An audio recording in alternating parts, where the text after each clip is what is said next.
Bonjour à tous, aujourd'hui je vais tenter de vous expliquer comment peut-être essayer de gérer ses loisirs en prépa, majoritairement par rapport à mon expérience, parce que j'ai fini la prépa, comment j'ai réussi à gérer mes propres loisirs en termes de temps, en termes d'efficacité, on va parler d'efficacité, puis quels sont les conseils que je peux vous donner et peut-être les erreurs à ne pas faire, et puis voilà, c'est parti.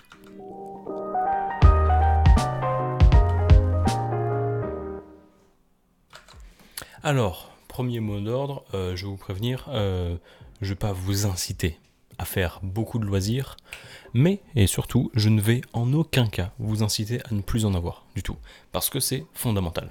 Je suis d'accord que en prépa, il faut bosser, il faut pas mal bosser, certains en auront besoin plus que d'autres, ça va être différent totalement pour certaines personnes, mais surtout, il faudra pas voir les loisirs comme une bête noire, loin de là.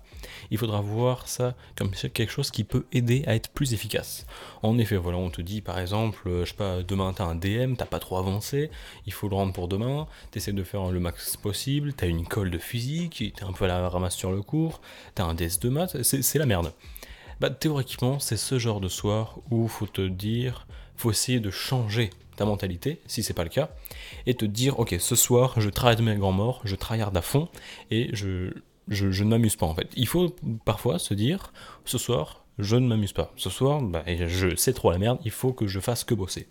Ça va être compliqué, ça va être chiant, mais si t'as le stress de te dire, j'ai pas le choix en fait, là peut-être ça va marcher. Donc il y aura des soirs où en effet, tu pourras pas t'amuser. Mais c'est très rare, c'est vraiment très rare.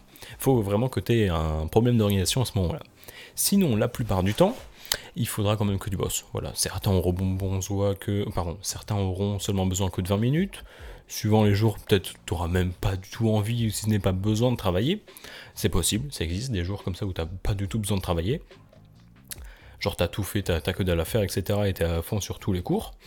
Même si, la plupart du temps, c'est que t'as la flemme de faire pas grand-chose.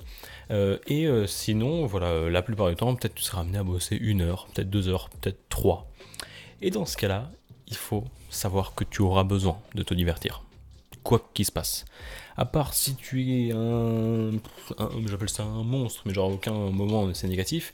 À part si t'es un monstre, un espèce de génie, je sais pas quoi, qui arrive à contrôler ta flemme mais à un niveau stratosphérique, dans ce cas-là, peut-être que tu pourras bosser 2 heures sans t'arrêter, à aucun moment, et faire tous tes devoirs d'un coup. Enfin, devoirs, ses révisions, reprise de cours et tout, vérification que t'es chaud pour tous les programmes et tout, là ok. Mais à part ça, forcément, tu auras besoin d'une pause. Parce que à un moment, t'es pas totalement à fond, t'es pas totalement efficace, et ce sera dans tous les cas rentable de faire une pause. Pas forcément, tu bosses 1 heure, tu t'amuses pendant 1 heure, tu rebosses 1 heure. Ça peut être efficace dans certains cas, mais non, ce que je te conseille, c'est d'essayer de séquencer au maximum, histoire que, au total, toutes les petites séquences mis bout à bout, ça fasse un temps quand même relativement conséquent, mais que tu sois à fond dans chacune. Si il faut que pour un exo, je sais pas, imagine ton prof t'a dit tu finis tout le TD d'exo et tu passeras au tableau, je sais pas quoi, tu sais que t'en as 6 à faire. S'il te faut un quart d'heure pour faire chacun, si tu dois être amené à faire un quart d'heure, 10 minutes de pause, un quart d'heure, 10 minutes de pause, etc. Si tu dois faire tout ça pour réussir totalement chacun des 6 exos, je te conseille de faire ça. Je te conseille au final de passer 1 heure d'amusement entre guillemets pour 1 heure et demie de travail. Ce sera rentable parce que tu seras à fond partout à chaque moment où tu travailles. Ça ne sert strictement à rien de passer, imagine on reprend le même exemple avec les 6 exos, ça sert strictement à rien d'essayer de faire tout d'un coup, le plus vite possible, comme ça tu te dis au moins c'est fait. Non. Peut-être qu'avec ma méthode, oui, ça te prendra au final 2 heures et demie, et au bout de 2 heures 20, et tu te dis, putain, il me manque un exo, j'aurais mieux fait de tout faire d'un coup en 1 heure. Non, en fait, parce que si tu fais tout d'un coup en 1 heure, si t'es pas ultra déter comme j'avais dit, en fait, c'est possible que tu te dises, bon, vas-y, je le fais, et puis au final, arrivé au quatrième, tu te dises, écoute, je m'étais dit de tout faire d'un coup, et après c'est fini, tu vas dire, j'en ai trop marre. Je veux m'amuser, faire autre chose, ça me saoule, nique sa mère pour les 2 derniers, et puis je les fais pas.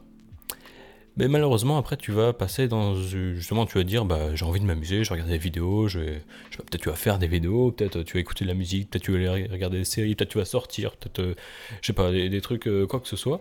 Mais parce que tu te seras dit, j'ai la flemme de finir, mais là, c'est fini, je peux me détendre. Non, parce qu'au final, certes, tu auras peut-être passé un peu moins de temps, mais surtout, tu n'auras pas tout fait. Et ça, ça va pas. Le but, c'était de tout faire. Au final, comme je t'ai dit, un quart d'heure, 10 minutes, un quart d'heure, 10 minutes, tu vas peut-être penser de dire, mais non, c'est pas productif, parce que voilà, je m'amuse beaucoup trop par rapport au temps que je passe, mais au moins tu fais tout ton taf. Genre, il faut savoir séquencer, il faut savoir profiter. Tu te dis, je bosse 1 heure, après je m'amuse pendant 1 heure, peut-être que ça marche, enfin, essaye de faire en sorte de tout caler, mais voilà, il faut surtout jamais, jamais au grand jamais, sous-estimer ses loisirs. Parce que c'est important pour la réussite en fait. Si tu t'amuses pas, à aucun moment donné, et si t'en as marre de faire ce que tu veux, ce sera pas du travail de qualité, ce sera pas du travail que tu auras envie de faire, ce sera pas du travail que tu auras envie de refaire. Si t'as un problème, tu vas te dire bah tant pis, et au final, peut-être que tu feras pas tout. Et ça, c'est pire que tout. Donc il faut savoir se dire, ok, pendant l'heure qui arrive, je ne fais rien. Pour certains, ce sera plus facile que d'autres, je te cache pas, tu te dis bah let's go, c'est du temps libre. Mais juste mentalement, tu te dis, ok, ça fait 1 heure que je me suis amusé, maintenant on se reconcentre, on va au travail. Et là, tu auras peut-être une demi-heure où tu seras motivé à bloc, et ce sera le travail de qualité que tu fourniras. Et là c'est important. Et c'est ce genre de petit moment qu'on doit chercher.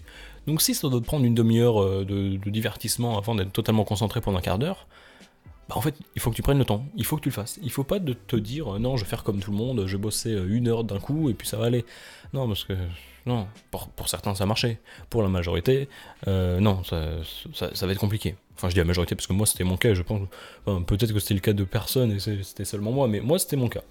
Donc si comme moi, t'es très peu résistant à la flemme et que bah, il faut vite que tu te divertisses, il faut que tu arrives à séquencer. Il faut que tu te dises, ok, je regarde cette vidéo, je fais ces exos-là, ensuite je peux regarder 2 autres vidéos, ensuite je fais ces exos-là. Il faut que tu prévois. Faut être extrêmement rigoureux hein, et organisé. Je vais pas te faire un planning tous les soirs, mais vite fait, dans ta tête, tu vois. Tu te dis, ok, je dois réviser ça. Bah tu te fais je sais pas, tu utilises un tableau blanc ou sur une feuille ou quoi. Tu te dis, ok, je te prévois tout ça. Il faut que tu regardes combien de temps tu as devant toi, combien de temps de travail tu as prévu, et surtout, si tu prévois ton temps de travail et que tu te dis ok je vais devoir m'amuser là-dedans, prévois large pour ton temps de travail. Un exo, je sais pas, révision d'un chapitre, si tu sais d'expérience que ça te prend une demi-heure, prévois 1 heure. Parce que si c'est un chapitre compliqué, bah l'1 heure, tu seras bien content de l'avoir, et surtout, si au final, ça te prend genre une demi-heure, mais tu fais les trucs correctement, ça te prend 3 quarts d'heure, t'auras fait un taf qui est plus qualitatif que ce que t'aurais pu faire, donc c'est du bon taf, et en plus par rapport à ce que tu avais prévu, c'est un quart d'heure de rab. Donc prévois quand tu fais des plannings, prévois du rab, prévois d'avoir plus à travailler. Parce qu'au final, juste mentalement, de te dire, putain en fait je suis en avance, et du coup là tu vas kiffer ton moment, et tu vas même kiffer de revenir au boulot, parce que tu dis, vas-y, on va essayer de torcher le truc, mais on va prendre son temps quand même. Genre si tu prévois 2 heures et que tu le fais en une demi-heure, ok, t'auras passé un quart du temps prévu, mais si au final t'aurais pu le faire en un quart d'heure en le bâclant, bah au final t'as été rigoureux. Donc voilà, toujours prendre du rab. Et pourquoi ça va être important de le dire? Parce que justement, si tu t'appliques bien dans le planning que tu prévois, si tu prévois un grand planning bien rempli et qu'au final bah, tu le fais parce que t'avais pas besoin autant de temps, bah au final tes loisirs mec, tu vas les profiter comme jaja. Après quel type de loisirs on peut faire? Ça peut être de tout, vraiment de tout. Mais vraiment tout, même si c'est un truc qui prend 1 heure, bah si t'as prévu 1 heure de loisir, tu peux. Tu peux regarder des vidéos en prépa. Tu peux suivre des séries en prépa. Tu peux faire du sport en prépa. Tu peux aller au ciné si c'est pas trop loin, si c'est pas une demi-heure de route. Tu peux faire tellement de trucs, et en vrai c'est très sous-estimé. Par exemple aussi, tu peux te dire, voilà, tes loisirs, tu peux entre guillemets les changer. Et surtout, fais gaffe à pas tomber dans... de te dire, je fais un autre loisir, ça prend moins de temps. Par exemple, tu peux te dire, non, je sais pas, YouTube ça me prend trop de temps, je regarde trop de vidéos, bah à la place, je sais pas, je vais faire autre chose, genre je vais aller sur Instagram. Peut-être tu vas te dire, ouais, je vais regarder moins de vidéos, mais au final tu vas passer autant de temps. Mais d'un autre côté, ça peut être aussi positif. Par exemple, moi, bah, je passais beaucoup de temps à regarder des vidéos, à aller sur Facebook, Insta, etc., Twitch, Twitter. Bah, je me suis dit, bah ok, je vais faire autre chose. Je vais peut-être passer autant de temps, voire moins de temps, mais je vais faire quelque chose qui va peut-être me servir pour plus tard. Changer ses loisirs, c'est important en prépa, parce que c'est là que tu découvres d'autres choses. Moi je me suis dit, bah vas-y, je vais essayer de faire du montage, je vais essayer de faire des vidéos, d'essayer de gérer une petite communauté, etc. Et bah au lieu de passer peut-être 1 heure par soir à regarder Twitter, bah peut-être que je vais passer 45 minutes à faire des vidéos. Tu pourrais dire, mais ouais, mais c'est nul, tu fais des vidéos, ça te prend ton temps en prépa. Alors oui, c'est vrai que si j'ai fait moins de vidéos, là on me demande parfois, oui, ton loisir de faire des vidéos, tu penses pas ça t'a un peu peiné pour la prépa? Bah je pense pas, honnêtement. Parce que si j'avais pas fait ça, j'aurais fait toujours autre chose. Parce que j'ai besoin de loisirs, j'ai besoin de faire quelque chose, on a besoin de s'amuser pour pouvoir travailler. C'est aussi simple que ça. Enfin bref, j'espère que mes conseils vous ont aidé pour que ça soit choisir ses loisirs, les gérer et surtout, grand surtout, ne pas culpabiliser et prévoir d'en avoir et se réserver des surprises. Comme j'ai dit, tu prévois de travailler beaucoup, au final tu travailles moins et t'es heureux. T'es heureux même si c'était prévu. Enfin bref, voilà, j'espère que ça vous a plu. Sur ce, je vous laisse, je vous dis à la prochaine, à plus.